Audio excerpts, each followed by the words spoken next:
Et bonjour à tous, j'espère que vous allez bien. On se retrouve dans cette vidéo sur Land of Evershade, le prochain RPG de Awakened, enfin un jeu de plateau RPG où vous allez choisir un personnage et vous allez partir à l'aventure. Je vous avais fait déjà une première vidéo découverte, on était allé voir la campagne de financement. Et là je vous fais une deuxième vidéo parce que vous avez été beaucoup à me demander Wawa, ça marche comment les combats. C'est vrai qu'ils parlent pas beaucoup des combats sur la page, même dans le livret de règles, donc on va aller voir des vidéos de combat et je vais essayer de vous expliquer un peu ça. Donc voilà, vous allez partir à l'aventure dans ce jeu et vous allez voir qu'on va pouvoir jouer les combats sur une page ici, et puis à côté c'est là où on peut découvrir l'aventure. Donc je vous expliquerai ça après dans la deuxième partie de la vidéo. N'hésitez pas à utiliser la timeline pour retrouver ce que vous voulez. Dans un premier temps, on va aller voir tous les stretch goals qui ont été débloqués sur la campagne, puisque là ils ont réouvert le Pledge Manager là où je fais cette vidéo. Si vous prenez le jeu de base avec les stretch goals, vous en avez pour 120 € je pense à peu près, avec la taxe, le shipping en une vague. Donc c'est quand même un budget, c'est quand même un jeu cher, mais on va regarder pourquoi le baquer pour avoir les stretch goals plutôt qu'en boutique si vous avez juste le jeu de base. Donc on va regarder, donc on va aller dans les récompenses. Voilà, on va regarder tous les stretch goals parce qu'il y en a beaucoup. Il y en a beaucoup. C'est parti, on va commencer. Alors, qu'est-ce que vous avez dans les stretch goals? Pour ceux qui ne savent pas, les stretch goals, c'est quand vous backez le jeu en financement participatif. Vous avez la boîte de base, plus les récompenses parce que vous avez participé à la campagne. Alors que si vous achetez le jeu en boutique, vous n'avez que la boîte de base. Et après, vous devez acheter les stretch goals à part. Donc, il faut que ça soit en boutique, il faut que ce soit trouvable ou que quelqu'un le vende en occasion. Donc, voilà stretch goals. Vous avez déjà une nouvelle espèce, les Musards, parce que oui, c'est un jeu où vous choisissez d'abord votre espèce, votre race, et après vous allez choisir votre profession et vos origines aussi. Vous choisissez 3 choses principalement. Donc on a une race en plus, plutôt cool. À chaque fois vous aurez un type mâle, un type femelle à choisir. Donc il y a aussi 2 éditions. Il y a l'édition spéciale où vous aurez des figurines et l'édition standard où vous avez des standees. Donc à chaque fois vous aurez en fonction de ce que vous avez pris. Vous voyez, vous avez 2 figurines dans la édition spéciale et 2 silhouettes en standees normales. Vous avez bien sûr le pion portrait, les pions des personnages, des cartes actions pour jouer pour la race. Vous gagnez une nouvelle origine. Donc l'origine, ça vous donne à chaque fois une carte action en plus que vous mettrez sur votre fiche personnage. Et vous avez aussi un nouveau objet. Donc là, l'origine, c'est effacé. Et vous avez un objet d'artefact, Ira Rim Shard. Ok, vous êtes né par-delà le disque du Luada, donc une nouvelle origine, plutôt cool. C'est pas le principal, mais au moins vous pouvez vraiment, quand vous créez votre personnage, vous avez un choix énorme avec les stretch goals et tout. Nouvel équipement, alors vous gagnez des nouveaux équipements, là vous voyez ça a été débloqué puisqu'il y a eu plus de 300 000 backers, donc bah c'est des équipements somme toute assez classiques, hein, un bouclier, une armure, une épée. Voilà, c'est toujours ça de prix. Un petit sac premium dans les stretch goals, pourquoi pas. On a une nouvelle voie de profession. Alors en fait, il y a les professions et ensuite il y a les voies de profession. Parce qu'en fait, vous pouvez être paladin et parmi les paladins, là vous voyez, vous pouvez être paladin sélénite. Donc c'est une voie de la profession. Quand vous allez prendre la profession paladin, vous allez pouvoir choisir plusieurs sous-classes en fait de votre profession. Donc là, c'est une sous-classe paladin sélénite. Vous avez votre petit objet avec, votre petite carte et quelques trucs en plus dans le livret de règles qui vous explique comment ça marche. Encore une nouvelle origine, les élus de Kestrel, voilà. Ensuite, on a quoi? Un nouveau compagnon. Donc vous avez aussi des compagnons dans l'aventure qui peuvent vous aider. Donc là, c'est une magicienne, Erina la magicienne. Voilà, donc vous avez avec les cartes compagnons, etc. Plutôt sympa. Une nouvelle voie profession, vous pouvez devenir barde, gardien du savoir. Donc voilà, hop, on continue. Un nouveau compagnon, comment il s'appelle lui? Ray de l'effacement apprivoisé. Bon, il sort tout juste de Dragon Eclipse, on dirait. Voilà, un nouveau compagnon. Ensuite, encore une nouvelle origine rescapée des terres putrides. Il y a l'air d'avoir des lances qui donnent plus de. Ça a l'air pas mal. Il est possible de guérir de la contamination de la pourriture pâle et de se libérer des invendus. Ok. un rescapé des terres putrides, ça peut être rigolo. Alors, pack de variété pour l'arbre de la nature, un pack de nouvelles options disponibles lorsque vous avancez dans l'arbre de progression de la nature. Ok, si tu progresses, bah tu auras 2 cartes en plus. Pourquoi pas, pourquoi pas. Après, si vous faites la campagne qu'une seule fois, vous allez avoir beaucoup de matériel, mais vous allez peut-être les utiliser qu'une seule fois et donc pas... Vous allez peut-être pas faire tout le contenu que vous allez avoir en fait, à part si vous jouez que à ce jeu pendant des années. Mais parfois, bon, il n'y a pas besoin de tout ça. Si vous avez juste le jeu de base, ça peut servir. Mais il y a des gens qui sont complétistes, donc voilà. Moi, je suis pas là pour vous vendre ou pas. Vous faites ce que vous voulez, faites attention à votre argent. Alors, on a une amélioration des dés. Cosmétiques, ils sont agrémentés d'un visuel rappelant les règles spéciales qui s'appliquent aux résultats du 1 et du 12. Ah ouais, ok, c'est pas bête. Parce que en combat, quand vous faites des 1, ça vous donne un bonus qui vous permettra de relancer des dés, etc. Donc c'est vrai qu'il ne faut pas oublier que quand vous faites des 1 et des 12 aussi, ça peut vous donner des bonus. Donc pourquoi ne pas l'avoir fait de base? Ça aurait pu être cool en fait de le faire de base. Mais bon. Un nouveau compagnon, le bouclier lunaire silencieux. Voilà. Ensuite, on a quoi? Une nouvelle aventure. Ça, c'est plutôt cool. 10-15 heures en plus dans le Kickstarter, carrément. Avec en plus...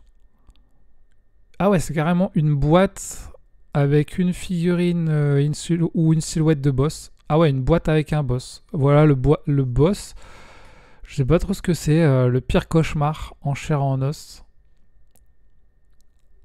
Donc, vous voyez, les stretch goals, ils se foutent pas de vous. Hein. Il y avait l'air d'avoir pas mal un livre de 100 pages, quoi. Des fiches secrètes. Franchement, waouh. Il y a beaucoup de choses en vrai. Hein. Et on n'a pas fini. Un nouveau compagnon, un Drake-loup apprivoisé. Plutôt sympa. Une nouvelle origine, le sépulcreur. Voilà, vous avez un kit de survivants, apparemment.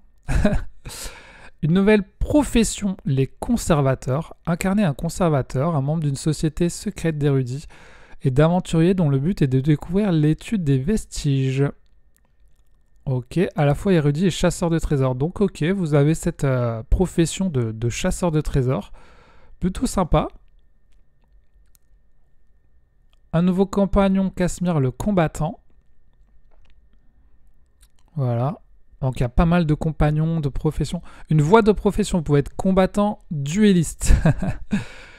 Donc vous avez une cape et vous êtes spécialiste en combat rapide à 1 contre 1. Ok. Ah, je pense que le jeu sera bien quand vous avez au moins 2 personnages pour être complémentaires, quoi. Parce que si vous avez un dualiste rapide, il vous faut peut-être à côté un tank ou un magicien ou quelque chose en plus, quoi. Parce que si vous avez qu'un seul personnage, bon. Chasseur, tueur de monstres. Voilà, donc c'est encore une voie de profession. Vous pouvez être chasseur et chasseur, tueur de monstres. Vous avez un trophée de grizzly en plus. Ok. Une fonction pour l'application. Donc l'application sera sûrement en anglais. Donc bon, bah ça sera pour ceux qui vont l'utiliser. Mais vous pourrez mettre votre avancement dans votre application. Ouais, pourquoi pas. Ça peut être cool aussi. Une nouvelle profession, barbare. Donc voilà, les barbares, ça c'est cool quand même. Les barbares, c'est toujours cool. Nouveau compagnon, Veta la bardresse. Un nouveau scénario en plus. 4-6 heures, un chapitre en 3 actes. Le secret de la course solaire. Ok, donc avec encore des nouveaux trucs, des nouveaux objets, des adversaires. Ensuite, la variété pour l'arbre de l'art de la guerre. Donc 2 nouvelles cartes. Une nouvelle voix druide maître des bêtes, ça c'est cool, avec une petite flûte. Vous voyez qu'il y a vraiment beaucoup de choses. Hein. Une nouvelle origine, le culte de Marash. En fait, les origines, ça c'est vraiment des petits trucs. Hein. Vous avez juste une carte, un objet et 1 ou 2 textes dans le livret de règles. Quoi. Donc ça, c'est les origines, c'est un tout petit truc. Hein. Le compagnon, voilà, vous avez... 3 cartes du compagnon, des cartes de campement et 3 pages dans le manuel. Donc le manuel avec les stretch goals, il va être beaucoup plus gros, quoi. Nouvelle profession, la canaille. Donc agile et réflexe fulgurant. C'est un peu le voleur, quoi, la canaille qui aime excroquer les gens. Nouveau compagnon Orza la druidesse. Décidément, il y en a beaucoup des compagnons. Pack de variété pour l'adresse du tir. Donc, ils ajoutent plein de cartes. Une nouvelle profession exécuteur. Ouais, c'est un peu l'assassin, quoi. La guilde des exécuteurs avec des mandats. Ok. Je sais pas, c'est quoi votre profession Dites-moi ce que vous aimeriez bien prendre en profession et en race.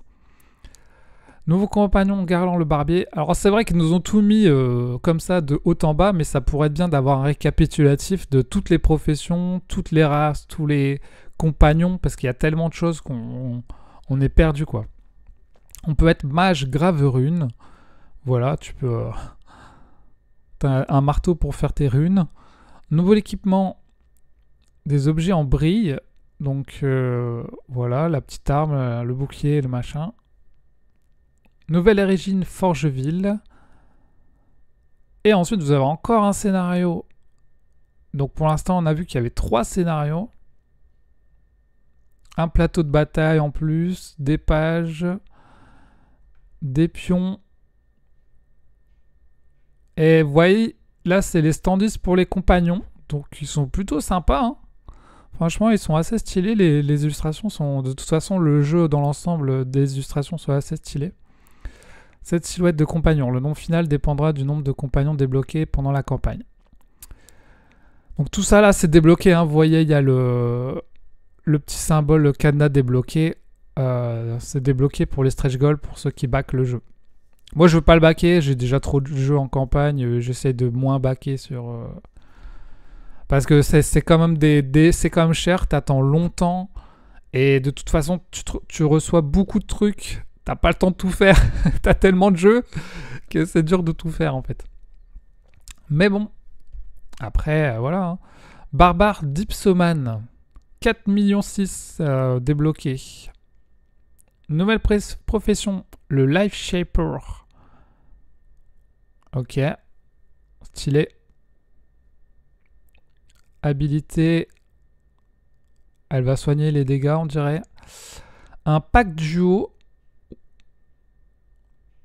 Les tokens et les cartes pour un deuxième personnage de chaque race. Ah ouais, c'est incroyable ça.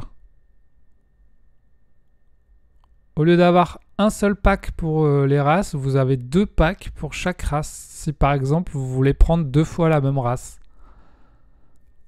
Bon, ça c'est plutôt cool, parce que si vous jouez avec un pote qui veut jouer la même race que vous, après en général on prend pas les mêmes races pour avoir plus de... Mais bon. 2 cartes en plus.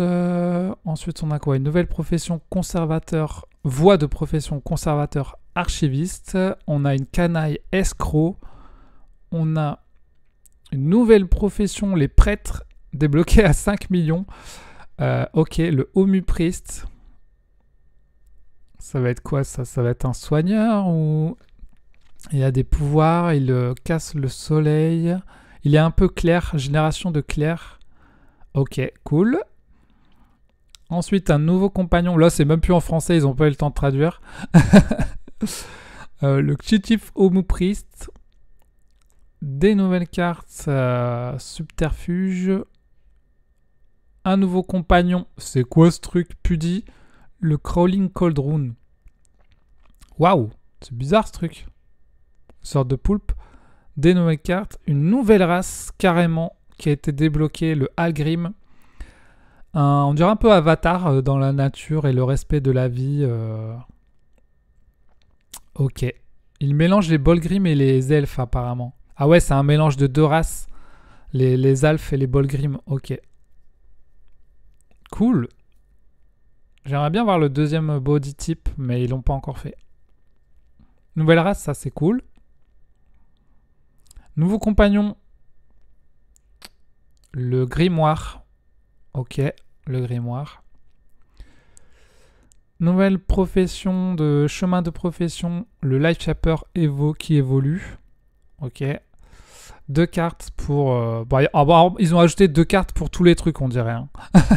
En fait, au final. Encore un nouveau compagnon Silias, le Life Shaper. Donc là, vous voyez, on voit même pas c'est quoi ces bonus. Donc là, je peux pas vous dire, hein, mais il y aura du choix. Le justicier prêtre, le prêtre justicier, nouvelle profession, encore 2 cartes, un nouveau compagnon, enfin, ça n'arrête pas quoi. Ça n'arrête pas. Exécuteur bounty hunter. Donc ils ont déjà prévu les sous-classes pour les classes. Encore un compagnon. Là c'est quoi? Une nouvelle map. 5 parchemins de map qui peuvent aider les joueurs pour naviguer dans l'immersion. Ok. Un boss. Waouh! Un boss dragon? Non. Jouer avec le dragon diorama. Ah non, ça c'est le diorama en plus. Je suis pas sûr que ce soit dans le stretch goal ça. Vous pouvez jouer de l'autre côté sans lui. Ok. Une carte ennemie, un secret, 6 activations. Mais vous voyez, il n'est pas écrit figurine. Donc je pense que ça c'est en plus.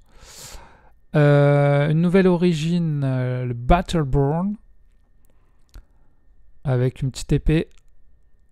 Un nouveau compagnon, Lani. Voilà. Et encore un scénario. Vous voyez tout. C'est incroyable tout le stretch goal qu'il y a. Franchement. 30 pages en plus. Oh là là, mais quel contenu de malade. Voilà. On arrive au bout. On arrive au bout, putain. Et après, il montre les contreparties. Voilà, si vous avez l'édition standard, vous avez la boîte de base, les stretch goals et l'extension Pierre. Et après, tout le reste, vous n'avez pas. Et ceux qui font un all-in, bah, ils auront tout, quoi. Les éléments de luxe, les machins. Le all-in, ça revient cher. Hein. Attention, préparez-vous. Donc, voilà, on a vu à peu près. Donc, je vous montre. Si je back l'édition standard en standees, j'en ai pour $79 plus $25 de shipping et $20 de TVA en France, ce qui nous fait à peu près 121 € l'édition sans figurines standees. Pour ceux qui n'aiment pas les figurines, qui veulent pas peindre, c'est cool. Voilà, maintenant je vous propose deuxième partie qu'on aille voir les combats du coup. Comment ça marche les combats. Donc on va regarder une vidéo peut-être de combat. Comme ça je vais essayer de vous expliquer. Alors, vous voyez vous avez hop. Attendez, vous avez votre personnage avec ses attributs, force, intelligence, divinum c'est son dé de 4, agilité, charisme, 6 de déplacement. Vous avez son équipement, à gauche vous mettez tout ce qui est origine, secret, etc. Et puis vous êtes, là il a 6 points de vie, le petit cube là sur 6 c'est ses points de vie, donc il peut diminuer ses points de vie. Et là à droite je crois que c'est son XP. Et tout à droite, là, vous avez plein de cartes. C'est pour pendant le combat, vous allez utiliser les cartes. Vous allez voir comment ça marche. On va voir ça. Alors, on va avancer dans la vidéo. Là, il a trouvé une dague. Alors, attendez, les combats, c'est ici. Donc, il vous explique bien, vous placez les ennemis. Là, les ennemis, ça sera des Mudlings et un assassin mystérieux. Vous prenez les cartes, vous les mettez sur la table. Vous avez des cartes d'activation pour vos ennemis, en fait. Donc, ils vous disent, prenez la carte A02, A03. Et vous allez pouvoir placer les ennemis avec leurs cartes. Et là, vous voyez qu'il explique qu'à gauche, là, il a mis son truc de combat. Et à droite, il a tout l'univers où il peut déplacer ses personnages sur la map. Donc, par exemple, il rentre dans les rues de Nightbloom Crossing. Et hop, il se retrouve à gauche. Il met la case. Et vous avez une petite carte aussi. Par contre, attendez, je vais enlever ma tête parce que sinon, vous n'allez pas tout voir. Voilà, je vais enlever ma tête juste là. Alors, donc, je vais avancer un peu. Donc là, vous voyez, il met les cartes de l'ennemi. Voilà, il explique, lui cet ennemi il a 1 point de vie. Là les points de vie c'est en fonction du nombre de personnages que vous avez. Si vous en avez 2, enfin il y a un système comme ça. Il a 4 vies fois le nombre de personnages, donc 4 fois 2, 8.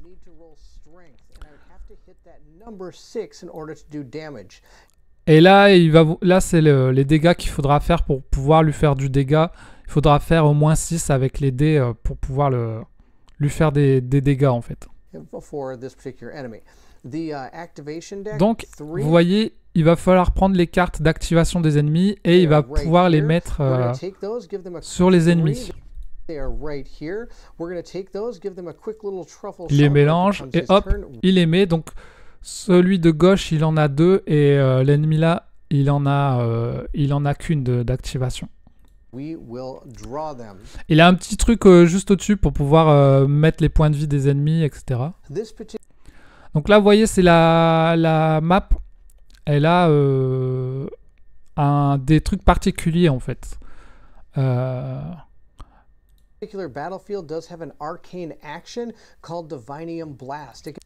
T'as une action arcanique dans cette map, en fait. Tu peux le faire une fois par activation, lancer ton dé d'intelligence et ton truc de divinité, puis tu peux faire des dégâts en plus aux ennemis.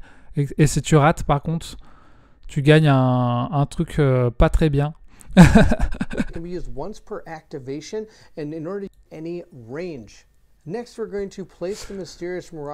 Donc là, il vous dit comment placer les ennemis sur la map. Donc il dit les méchants, vous les placez sur les carrés et vous allez placer en fonction du nombre de joueurs un mudling en plus.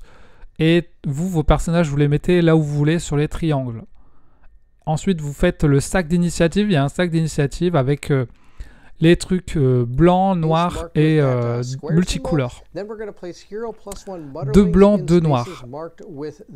Et les multicolores, c'est en fonction du nombre de personnages. Donc, vous voyez, vous avez les couleurs comme ça. En fait, à chaque fois qu'il va piocher dans le sac,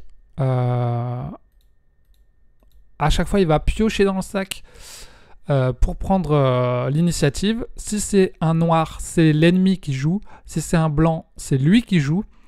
Et si c'est un double couleur, eh bien c'est... En fait, ça dépend en fait. C'est si l'ennemi a joué et tu pioches un double couleur après, c'est toi qui joues. Si c'est toi qui as joué et tu pioches un double couleur, c'est l'ennemi qui joue. En gros, c'est l'autre qui joue avec le double couleur, quoi. C'est en fonction. Donc là, il met tout dans son sac. Voilà, hop. Il vous explique que vous allez commencer votre combat, suivez les étapes, etc. Donc là, il met tous les monstres, vous voyez, vous avez les triangles, etc. Il commence, il pioche un noir. Donc c'est les ennemis qui commencent. Donc là, il y a ces héros, il y a en bleu, il y en a un, et en vert, il y en a un. Il y a les 3 ennemis, c'est les mêmes ennemis là, et il y a un gros là, le tueur qui est tout en haut. Donc, il a pris le noir. Il va commencer à activer les cartes de gauche à droite. Donc, c'est les mudlings qui vont commencer. Donc, il prend la carte d'activation. Ils vont bouger de 2 vers quelqu'un. Et ensuite, ils attaquent quelqu'un qui est proche. Voilà. Et ils vont faire 3 de dégâts. Et pour réussir, il faut qu'ils fassent 6 en fait. Donc, il va activer chaque mudling, les 3 ennemis là. Ils vont déjà se déplacer de 2. Donc, hop, il les déplace, vous voyez. Donc, vous faites vraiment ce qui est écrit sur la carte. Hein. Vous déplacez vers les personnages, hop.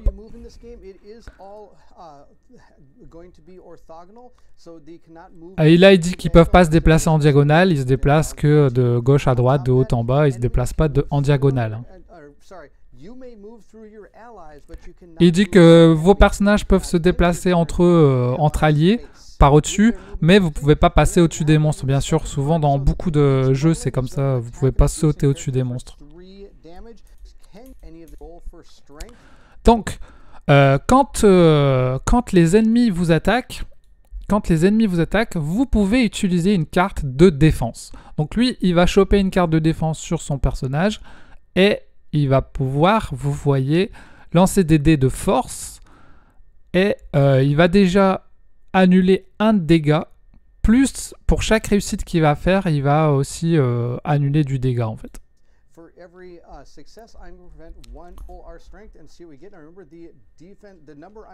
Donc, il doit faire 6. Vous vous souvenez sur la carte de l'ennemi, c'était 6. Donc, il faut qu'il fasse des 6. Et comme il a 4 de force, il va lancer 4 dés de force. Vous voyez, sur la carte d'ennemi, il était marqué 6. Lui, son personnage, il a 4 de force, donc il peut lancer 4 dés. Et puis là, il a fait un 9 et un 11. Donc il a fait 2 succès, puisqu'il doit faire au moins 6. Donc il va prévenir un damage. Et comme il a fait 2 succès, il prévient 2 damage. Donc il annule 3 de dégâts. Là, il refait pour le deuxième ennemi qui l'attaque. Il y a un deuxième ennemi qui l'attaque. Il a fait 2 succès, pareil. Donc il a encore bloqué l'attaque du deuxième ennemi. Pour l'instant, il a bloqué 2 attaques.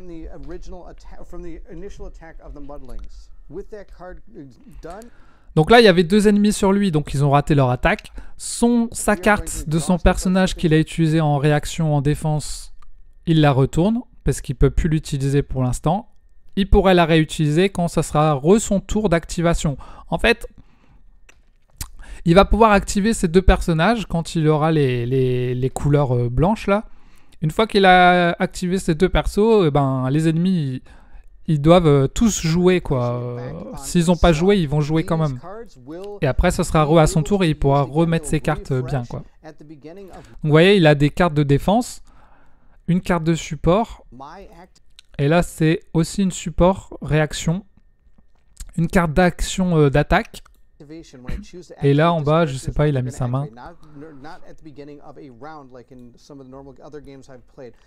Donc vous avez vraiment des cartes de défense de réaction et des cartes pour l'attaque.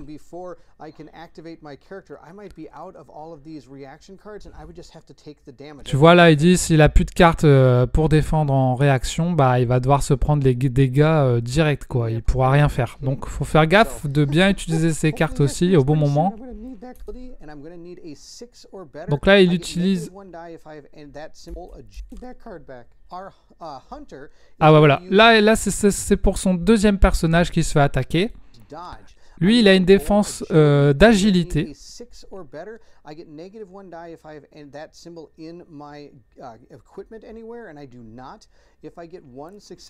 S'il a ce symbole d'équipement, il a un die, un dé de moins. Ouais, ok. Là, il doit faire 6 pareil, donc il fait un 8. Et sa carte, elle a annulé 3 de dégâts, donc il s'en sort aussi encore.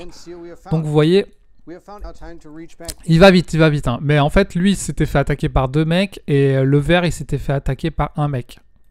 Voilà. Donc là, c'est fini. Les ennemis ont joué, ils ont attaqué. Ils ont joué, ils ont attaqué. Donc, lui, il repioche un truc. Là, il a pioché une double couleur. Donc, comme les ennemis ont joué avant, c'est à lui de jouer.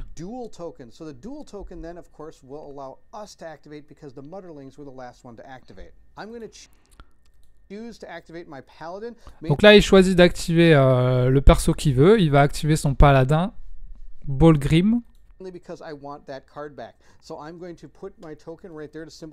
Ça, c'est le token qu'il a pioché. Il le met pour pas oublier que c'est à lui de jouer. Il refresh toutes les cartes parce qu'il va pouvoir jouer son personnage.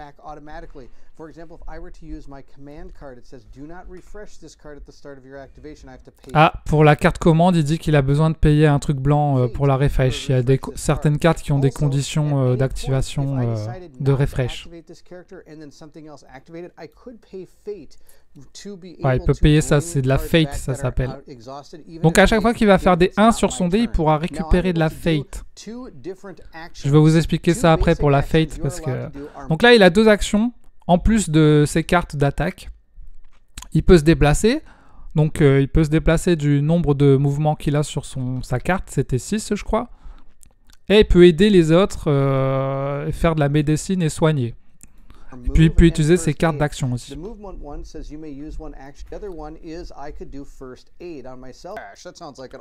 Alors là, il va attaquer, il va utiliser une carte d'attaque.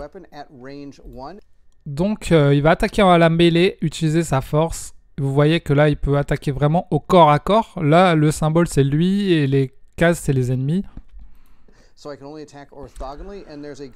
Donc il attaque au corps à corps avec sa force et il va faire, s'il réussit, il va faire du dégât, quoi. Donc vous voyez, sa force, il a 4. Donc il peut lancer 4 dés de... Et en plus, il a un équipement, vous voyez, plus 2 de dégâts. Voilà, c'est ça. Il peut faire plus 2 de dégâts. Donc là, il dit qu'il doit faire 6, pareil, pour attaquer lui. Donc là, il fait un 8. Donc il réussit un succès. Il fait 2 de dégâts grâce à son arme. Et l'ennemi n'a que 1 point de vie. Ah ouais, merde, désolé, vous voyez pas. L'ennemi n'a que 1 point de vie, là, il est écrit à gauche. Il lui fait 2 de dégâts, donc il tue un ennemi. Voilà, il est mort. Là, il met sa carte. Là, il utilise une autre carte, une deuxième carte, pour attaquer le deuxième ennemi qui était au corps à corps avec lui. Donc là, c'est pareil. Il a besoin d'un marteau pour le faire et il va utiliser sa force. Donc ça tombe bien, il avait un marteau, je crois, et il peut faire du dégât et ignorer l'armure. 1 d'armure. Donc il lance, il doit faire 6, il a fait 2-6. Donc là, il a réussi ses attaques et en plus, il a fait 2-1. Donc vous allez voir, il va pouvoir gagner. Quand tu fais des 1, tu gagnes les petits trucs blancs. Je vais vous montrer juste... Alors attendez, je crois qu'il en parlait juste au début. Vous pouvez gagner des... Voilà, c'est ça. Les trucs blancs, tu peux les utiliser, c'est des fates. Quand tu fais des 1 sur tes dés, t'en gagnes 1. Et quand tu fais des échecs aussi, t'en gagnes 1. Grâce à ça, tu peux, quand on utilise 1, tu peux relancer le nombre de dés. Tu peux relancer un dé. Tu peux refresh une carte avec, ou tu peux mettre 1 de plus à ton dé de divinité. Tu peux aussi prévenir les trucs comme ça, les sortes de malédictions. Et tu peux, si tu en dépenses 2, tu peux aussi gagner une action en plus. Donc voilà. Et quand tu fais des 1 en combat, bah à chaque fois, ça t'en donne 1. Donc en fait, c'est un système qui fait que pour ceux qui sont poisseux au combat, eh bien, vous allez pouvoir quand même gagner des trucs pour vous aider à relancer les dés, etc., quoi. Donc je sais plus où on en était, attendez. Ouais, on en était là. Voilà. Non, c'était après, on en était après. Il avait lancé le dé. Voilà, il a gagné les Fate Tokens. Il les met dans son inventaire. Là, il repioche, il a un blanc. Du coup, il peut rejouer en fait. Il va pouvoir rejouer puisqu'il a repris un blanc. Donc il va attaquer, hop. Il utilise une dague au corps à corps. Il a besoin de son agilité. Donc il va lancer son nombre de dés d'agilité. S'il a le Stealth dans son personnage, ça fait plus 1. Apparemment, son personnage n'a pas l'option Stealth. Donc vous voyez, c'est vraiment en fonction des personnages. Il y en a qui sont plus forts avec certaines armes que d'autres.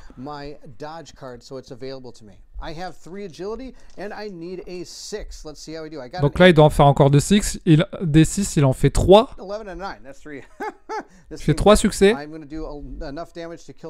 Donc il tue le monstre.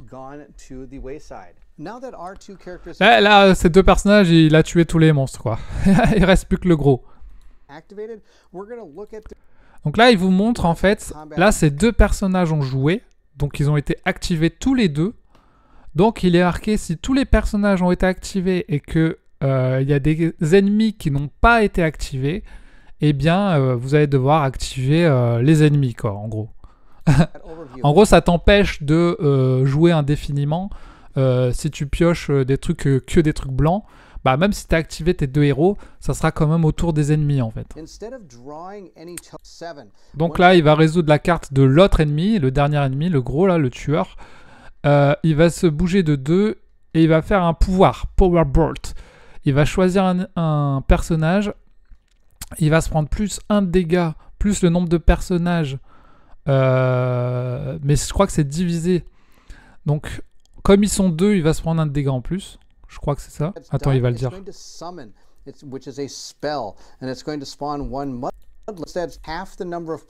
Ouais, la moitié du nombre de joueurs. Ils sont 2, donc il se prend 1 dégât en plus. Donc il va se prendre 2 de dégâts et l'ennemi va faire 7. Ah, et en plus, il va invoquer d'autres personnages, des Mudlings, sur un triangle. Donc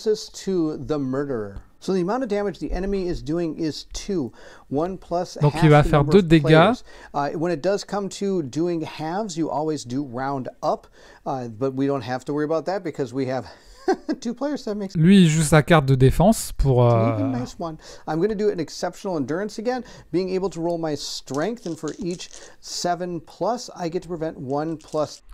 Il doit faire des 7 avec ses dés de force pour annuler des dégâts en fait. Un dégât plus le nombre de réussites. 3 réussites. 3 réussites plus un 1 qui lui fait gagner un petit token blanc. Donc ça va, c'est un bon jet de dés en fait.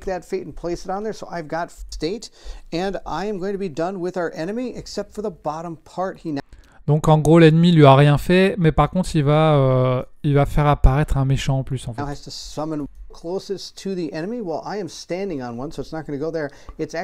Donc il fait apparaître un ennemi sur un triangle à côté. Hop. Fin du round. Donc là ils disent vous avez résolvé. Ce qui est bien c'est que vous avez une fiche qui vous rappelle les tours de jeu quoi. Quand tout le monde a été activé, les ennemis ont été activés, vous me remettez tous les tokens dans le bag, dans le sac. Donc il remet dans le sac et c'est parti pour recommencer.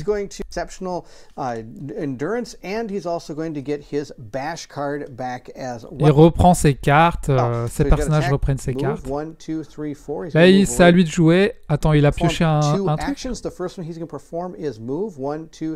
Ah ouais, on l'a pas vu mais il a pioché un truc. Il se déplace, il attaque avec ses cartes. Donc vous voyez finalement les combats c'est ça. Tu peux te déplacer. Tu utilises tes cartes pour attaquer. Tu lances des dés pour faire des réussites. Les réussites, tu dois les faire en fonction des ennemis.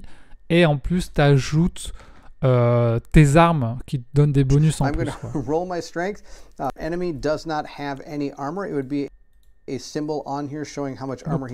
il doit faire 9, je crois. Now my strength, of course, is 4, so I get to roll 4 dice, and for each 9+, I get to deal with damage on top of all of my weapon damage as well, which is going to be 2. I also am going to use Combat Insight on my Hunter. At this point, during a roll, she can support with 1. Ah, et là, c'est son autre personnage qui va utiliser une carte de support pour pouvoir l'aider.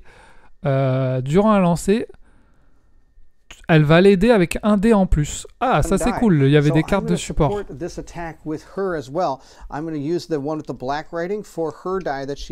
voilà, il a un dé en plus du coup grâce à la carte de support.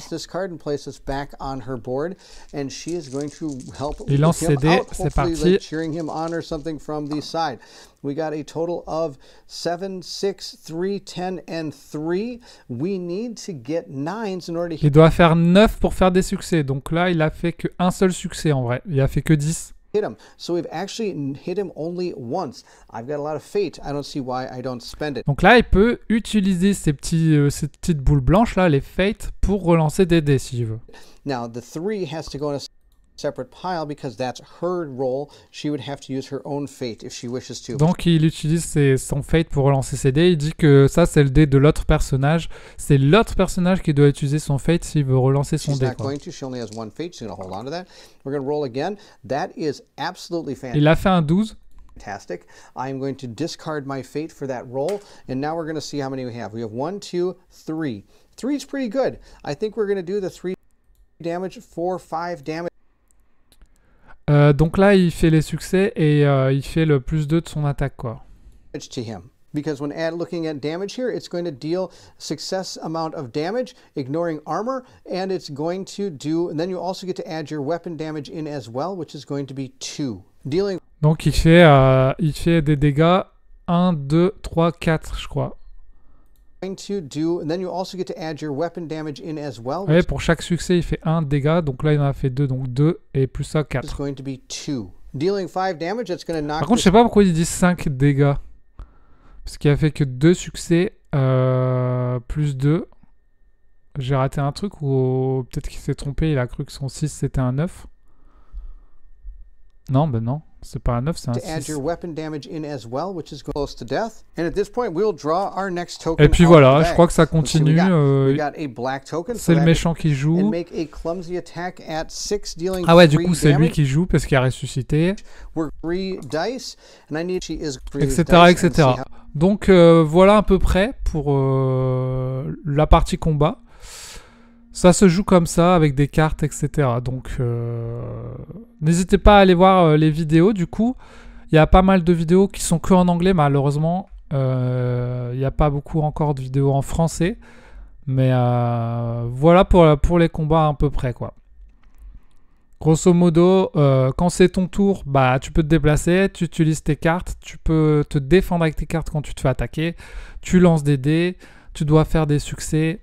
Les ennemis jouent avec des cartes et vous êtes... La map est pas très grande, hein. Les maps sont pas très grandes. Vous voyez, les maps sont pas très grandes. C'est vraiment petit, hein. C'est des petits combats. Après, c'est un jeu où vous n'allez pas faire que du combat, hein. Le jeu, vous pouvez faire des embranchements pour pas forcément faire du combat, pour suivre l'histoire, etc. Donc... c'est pas un jeu où vous êtes sensiblement que sur du combat. C'est une histoire, quoi. C'est une histoire, il y a beaucoup de lectures. Donc faut aimer lire, hein. Faut aimer lire, c'est pas juste je lis 2 lignes et je fais un combat. Là, c'est beaucoup plus narratif. Vous avez des choses à lire, vous avez un livret de pages avec plein de choses à lire. Pour ceux qui ont trouvé, genre Gloomhaven Mâchoire du Lion, il n'y avait pas assez de lecture, bah là vous aurez plus de lecture. Donc pour les joueurs solo c'est pas mal, enfin, parce que les joueurs solo souvent ils aiment bien prendre leur temps, lire et tout. Pour les joueurs multijoueurs je sais pas, parce que quand tu joues en multijoueur il y a des gens qui aiment pas trop quand il y a trop de lecture. Donc ça dépend si vous comptez jouer en solo ou à plusieurs. Ou en tout cas si vous jouez genre à 2, il faut que votre ami il aime bien qu'il y ait une histoire et qu'on lise l'histoire. Ou alors vous chacun votre tour vous lisez l'histoire. Pour pas qu'il y en ait un qui soit sur son téléphone pendant que l'autre il lit et que l'autre il en a rien à foutre. Donc voilà, si vous avez des questions n'hésitez pas, et puis voilà, hein, vous pouvez toujours aller voir la page. Vous avez en plus des trucs en plus, voilà, des créatures, des packs acryliques, voilà, ça c'est le diorama du dragon, incroyable ça. 15 cm de haut, ça sert à rien, mais c'est stylé. Voilà. Voilà les amis, si la vidéo vous a aidé, bah n'hésitez pas à laisser un petit pouce. J'ai aucun partenariat ni rien, je fais ça par passion et pour essayer de vous aider. Et si vous avez des choses à dire en plus, n'hésitez pas à le dire en commentaire si ça peut aider les uns et les autres. N'hésitez pas à dire si vous pensez prendre le jeu, s'il vous intéresse ou pas. Quel autre jeu vous intéresse? On se retrouve aux prochaines vidéos. Allez, salut tout le monde, tchuss!